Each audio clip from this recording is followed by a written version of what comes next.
Joining us on the show today, Faisal Susiwala is with us from Remax Twin City Realty online at homeshack.com. And you can call him at 519-624-5555. First part of the show, we discussed where the market is and what inventory is like. Now, in our second segment, let's take a look at people who are looking to invest. Well, what's the outlook for investors in this current market? The outlook is still strong for investors if they can find the right type of property. So there's commercial properties, residential properties, there's land investment, there's industrial properties. So it just depends on what someone's appetite is right now. When it comes to residential, we're finding that the average single family home value has exceeded what would normally make sense on a cash flow perspective for an investor. So to explain that, there was a time that you could buy a townhome not that long ago, maybe about a year and a half ago, for $500,000 or $550,000. The rental income on that would have been about $2,200 per month. And given that income, you would pretty much be cash flow neutral. So you're not really making any money. You may be out of pocket, maybe $50 a month or something like that, but you were breaking even. You were buying based on appreciation, not so much based on cash flow or monthly income. And we've talked about that in the past, why buy on cash flow or why buy on appreciation? So because we've realized some great appreciation over the last 18 months, the value of that townhome is probably closer to $700,000 today. However, the rental income has not gone up.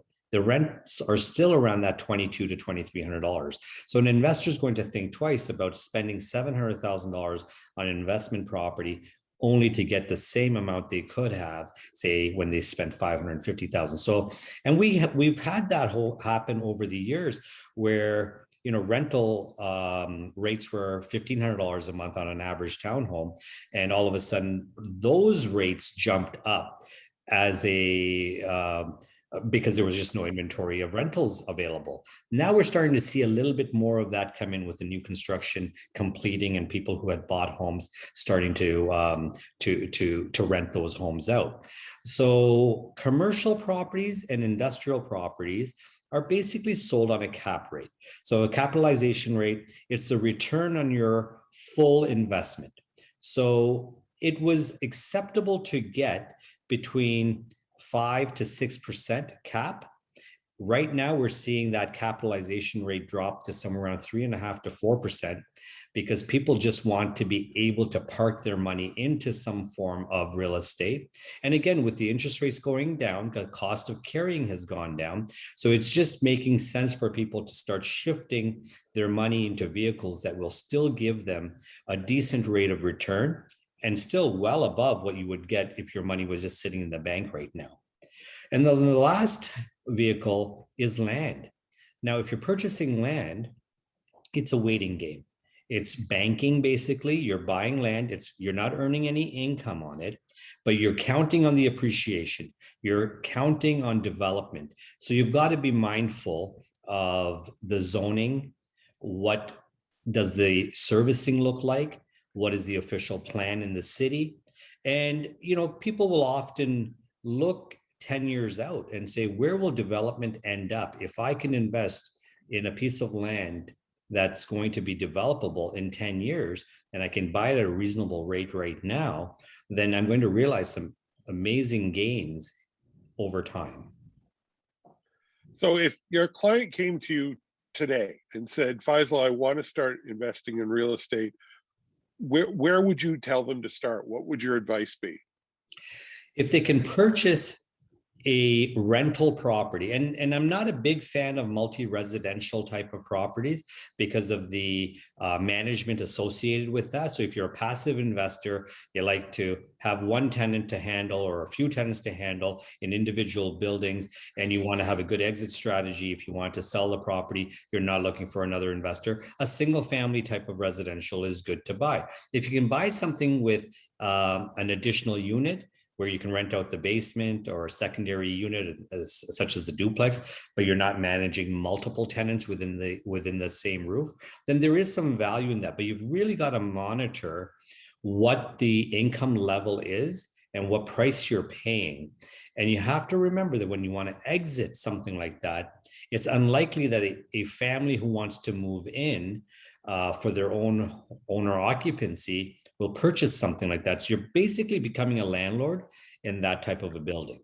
If you can put together enough funds to buy a commercial property like a plaza, an industrial unit, there's value in that. But it's something that a lot of investors, mainstream investors, stay away from, not because it's a bad investment, it's just because they don't understand it.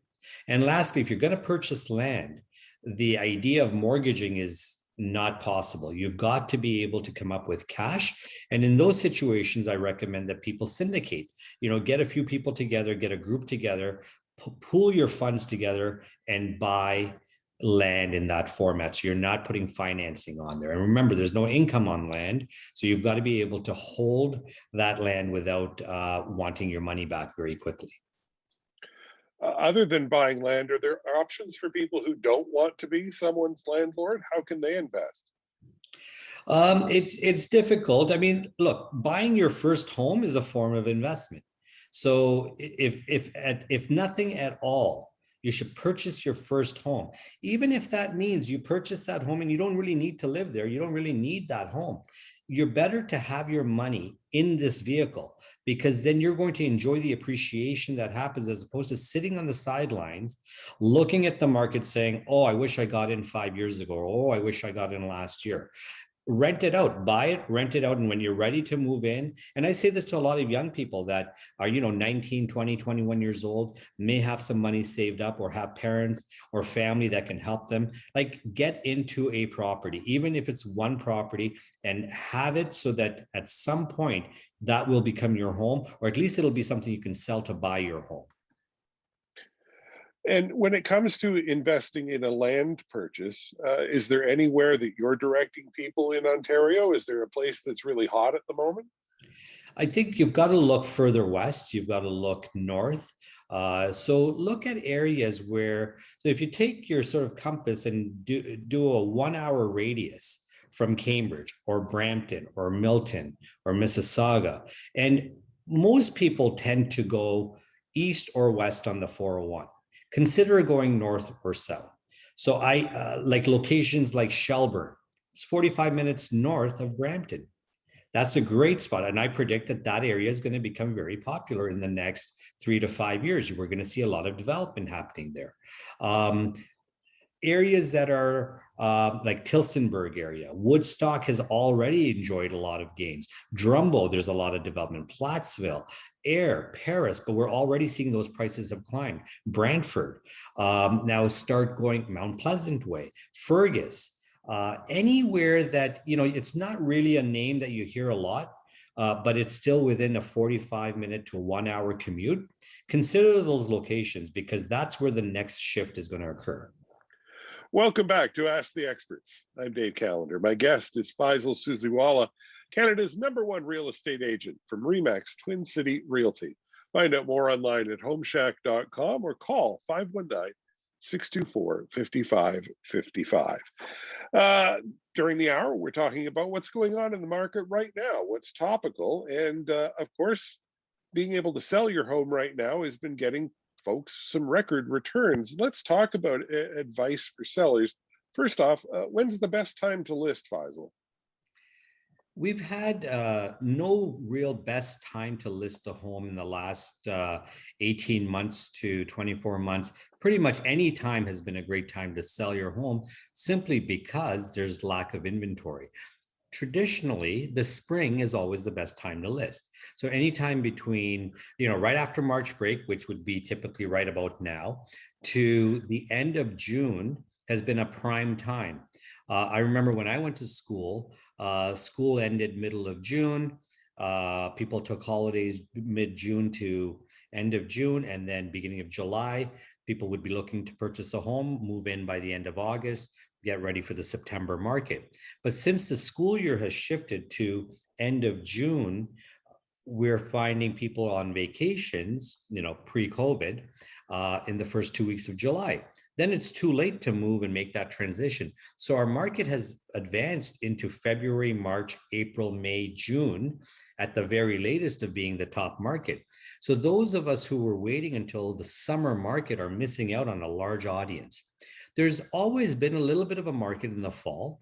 Corporate relocation typically occurred in September, mid-September to mid-November. So there's a little bit of a spike in that time of the year. And it seems odd, but corporations, executives, and whatnot typically are not around the summer, and they shift their people typically in the fall. So we do a fairly large relocation business in the fall.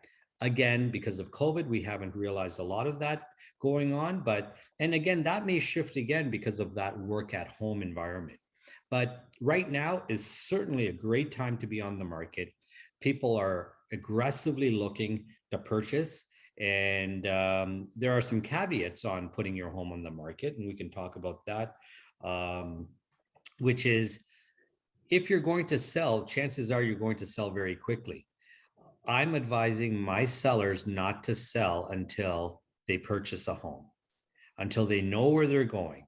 Because if they're going to, there's no question they're going to do very well on the sale of their home. They're going to get a price that's going to make them extremely happy.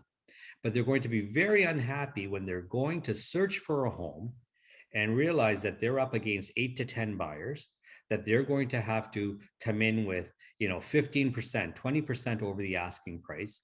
And they're sticker shocked at that point. So I've asked my sellers to say, okay, buy in March money and sell in April money.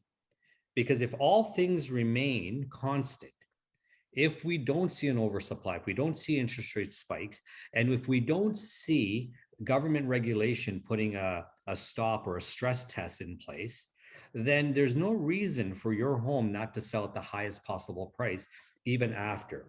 I take that one step forward where I guarantee the sale to my seller so that they're not losing sleep thinking, okay, great, Faisal, you told me to go and buy a house, but I haven't sold mine.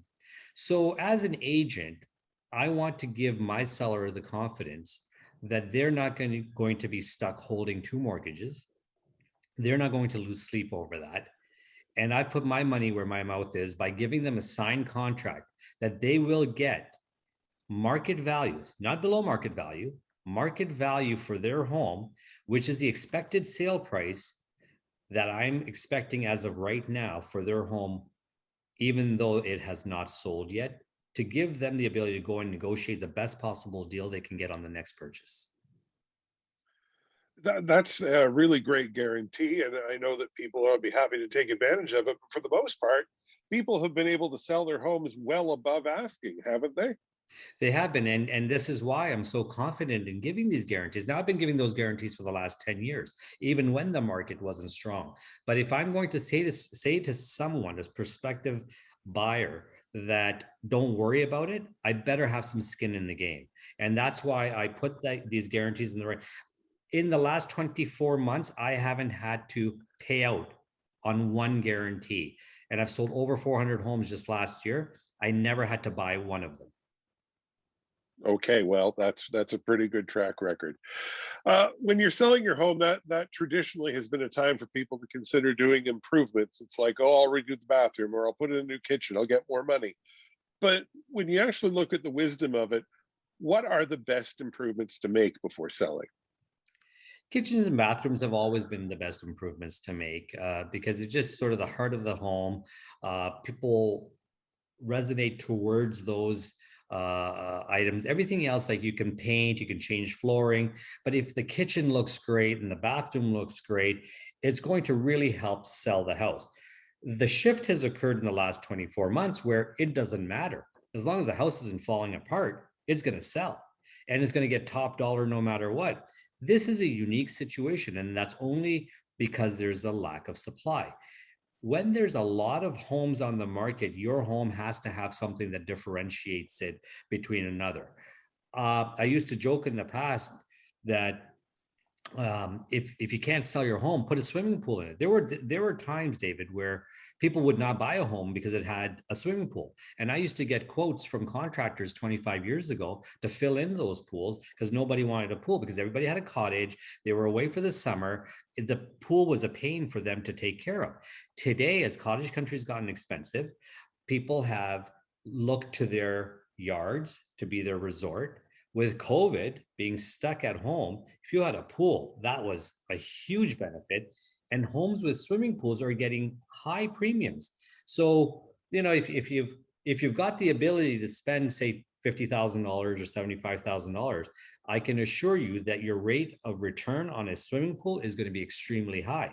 Now, the trouble is trying to find someone to install a pool for you. My understanding is that there's a 2-year waiting list on even getting a hole dug in to put in a pool right now. Yeah, I've heard the same thing. The other common wisdom is to stage a home before you start showing it. Is that still what people should be doing? What's your view on staging versus not? So most people have great furnishings or furnishings that suit their home. I'm not against staging. I take a lot of flack for this because often people say, why don't you stage, or why don't you hire staging companies to come in? Number one reason, we haven't needed it. We haven't needed to be outstanding in the market because, again, there's no product out there. So when you want to differentiate yourself, there's no question when you can stage a home, it looks nice, it smells nice, it caters to the senses, it will appeal. But when there's nothing else out there and you're it, regardless of whether or not you're, and stagers are not going to like me saying this, but whether or not it's staged, it doesn't really matter as long as they can get their bid in and win. There's definitely value in it, but decluttering is very important. I tell people this all the time, even beyond staging. Get the stuff packed, get it out of the house, pack it into the garage, into the shed, into the unfinished part of the basement, but get it away from the traffic areas because you're going to be moving anyways. You might as well pack ahead of time and take advantage of the visual and the senses, and the subjective value that someone will have when they can walk through a spacious home is far greater than walking through a cluttered home. With the market as it is, what is your current pricing strategy for your customers? We've been pricing, look, there's no question that we're pricing at a point where we can encourage a bidding war. That's the way. We've shifted our focus, and people ask me why not just price it at what it's really worth? Because the traditional pricing was, if you wanted 700,000, you asked 750, somebody came in at 675, and you'd end up at 7 or 7.25, and everybody was happy. We are now catering not to the way we are accustomed to selling. We are catering the market to the way people are accustomed to buying. When we've realized that GTA is coming into town, GTA and areas east of our region have always been exposed to bidding to buy. When I speak to a Toronto buyer or a Toronto agent, the conversation is very different than when I speak to a regional Waterloo buyer. When I speak to a local buyer, the question is, the question is, Faisal, you're asking $750 for this home. What do you think I can get it for? The Toronto buyer says, you're asking $750,000 for this home. How much more do you think I need to pay to buy it? Because they're accustomed to bidding to buy. For that reason, if the value of the home is normally, say, $750,000, I would ask $700,000. Between $50,000 to $100,000 less than what your expected sale price is, because you're catering to an audience that's accustomed to bidding to buy. And let's move over to folks who are looking to buy. Let's talk about those buyers. Uh, right now, where's the best place to start? How do we enter the market? Get your ducks in a row. Get your financing in place. Know that you have your financing, that you don't have to put contingencies in the offer, which will immediately put you out. So when you're going to make an offer on a home, know what your upper limit is. Doesn't mean you have to go in with your upper limit, but know what your upper limit is. Have your deposit money ready. Those days of putting $1,000 deposit or a $5,000 deposit or even a $10,000 deposit when you're making an offer on a home, those days are gone. As an agent, I want to see minimum $25,000 in the form of a bank draft or a certified check. And I know it's a pain to go and get all that, but you need to show the seller that you're in a position to purchase this property, that you have the means to purchase it. Send a letter, provide a pre-approval or approval letter from the bank, because the seller wants to know that, hey, it's great that you could come up with the deposit, but are you going to be able to close on this transaction in 2 months from now? Or is this all the money you had and you put it down as a deposit just to win the bid? Then you also want to be in a position where I don't recommend to anybody to wait until the offer date. You see a house you like, make the offer. The agent is obligated to present that offer to their seller. They can't withhold that offer. It doesn't matter. I don't care if it says we're holding offers for 1 week. If you like that home, make the offer. Now, make sure you're significantly over asking, if that's what the value is of the home.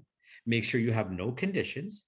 Provide a bank draft, and give the agent adequate time and the seller adequate time to consider the offer. Don't give them 2 hours, give them at least 12 hours or 24 hours. That shows that you're a serious buyer. It shows that you're giving them some time to consider your offer. It allows that agent to advise other buyers and other agents that a preemptive or a bully offer has been submitted without giving the details of it. And it makes for a much smoother negotiation. So, it's very important that you have the right agent consulting and has the ability to negotiate strongly on your behalf and direct you and assist you to get to that table. That sounds like some great advice, given the fact that you said you can expect a bidding war these days. Do you have any other advice on how to win a bidding war? It's just important that you show your interest. When you're working like from agent to agent, when you're working with another agent, have the conversation, meet their expectations, make sure you don't put things in there. If they're saying they want to take their pool table, don't ask for the pool table. They're telling you they want to take, grandma chandelier, don't ask for grandma chandelier, because you're going to upset the seller.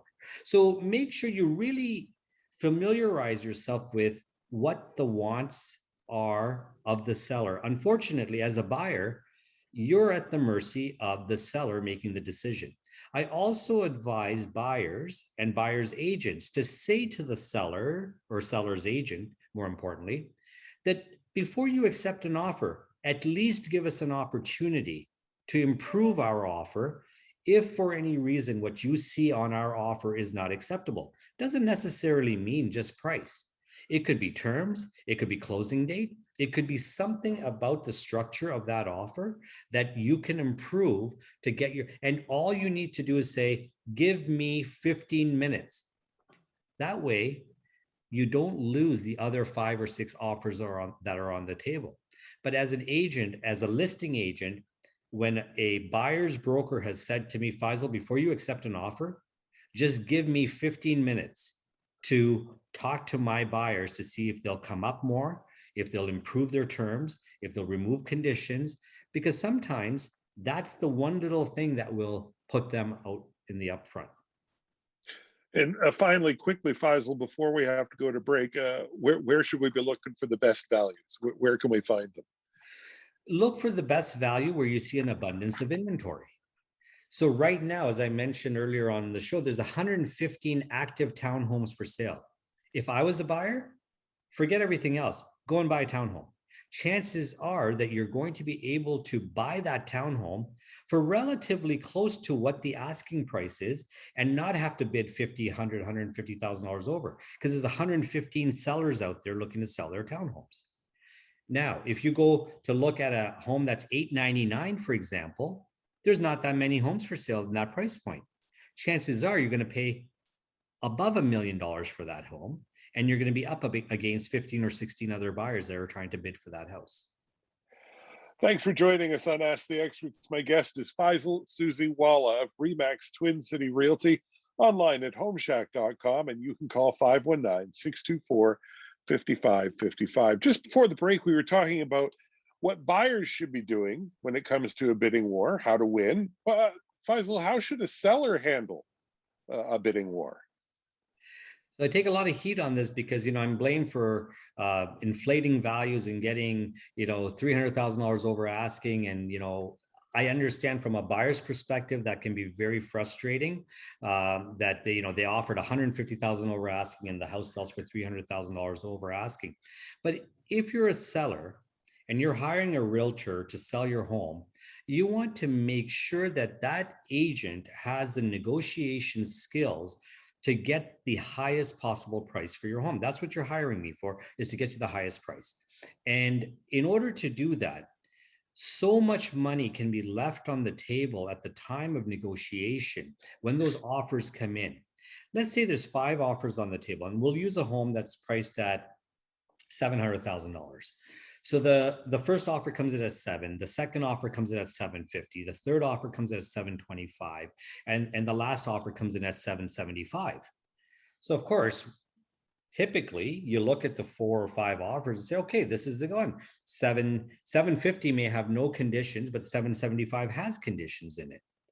So you don't want to just jump and take the 775 because they've got a condition on inspection, on financing, on solicitor approval, inspection, whatever there may be. Those are all out clauses, meaning someone can say, I changed my mind. My lawyer didn't like the terms. I found in the home inspection that there was a basement leak or something, and they can get out of the deal, or they can renegotiate that deal. So at that point, you're sort of looking at that 750 saying, has it hit my target? Was that my goal? Has it exceeded my target or not? But don't simply just accept it. Go back to the 775 first and say, hey, are you willing to remove your conditions? And if the answer is yes, great. Now you've got 775 on the table. Don't accept it. Then you go back to the 750 and the 725 and the 700 and say, do better. Is there any more money? Is there any more that you can put on the table? And again, this is not very popular when it comes to buyers. In fact, like I said, I get a lot of hate mail on this, but I'm going to say this. If you're hiring me as a seller, my job is to get you the best and highest price with the best terms for your home and make sure the deal closes. So let's just say the 750 comes up to 780. Then you go back to the 775 and say, do better. And you keep doing that, but you always keep one offer in play. You make sure there's a bank draft on the table, because no money, the deal's not going to come together. And you can't say, well, I'll wait till tomorrow. And again, people get very upset because they have to go to the bank and get a bank draft and their offer didn't get accepted. But from a seller's perspective, I don't want to be delivering the news tomorrow morning. David, I sold your house last night, but I have no deposit. This is why I insist on having the money submitted on the day of the offer. There's no contract without money being exchanged. So we can't really celebrate tonight if we don't have a check. Well, I guess that's why you are Canada's #1 real estate agent. And I keep saying that, but I should double check. I want to be factually accurate. Are you still Canada's #1 real estate agent? What are the numbers these days? Well, yeah. So March 3rd, Remax International announced the stats. So I came out at #1 in all of Canada for most homes sold, highest sales volume. And there was a new category this year. Well, not a new category, but I ranked in a new category this year, which was I ranked #2 in the world for the most homes sales volume for residential real estate.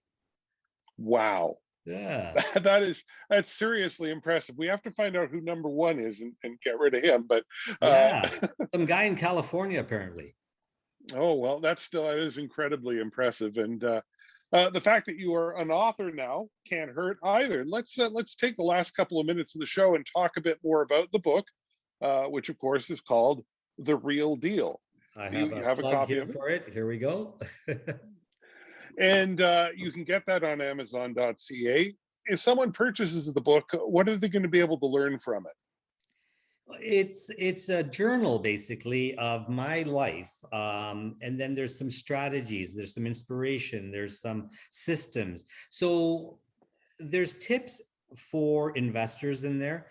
When I started on this journey, I guess, to write this book, it was to leave something in the hands of my kids, because we don't sit down as parents and say to our kids, here's what I've gone through to get to where I'm at, or these are the struggles that I faced. So I want to write about that, and a lot of it is, or the beginning part of it is just a little journal of my journey getting into real estate, what inspired me, how I got into it, what challenges I faced as an 18-year-old with just high school education, trying to get into business, looking very young, but being lost and just looking for a mentor who could help me, understand and what I went through to get to that point. Then I get into the struggles, because when you learn about, you can have your own experiences, but when you can read about other people's experiences, you can also understand how to implement and improve on things. So it's about being creative and modeling creatively excellence that you see throughout your life. There are investment tips that I have in there that I learned personally from investing myself, the do's and the don'ts, the mistakes that I've made, and what I've learned from those mistakes, and how I came out of those mistakes to do better.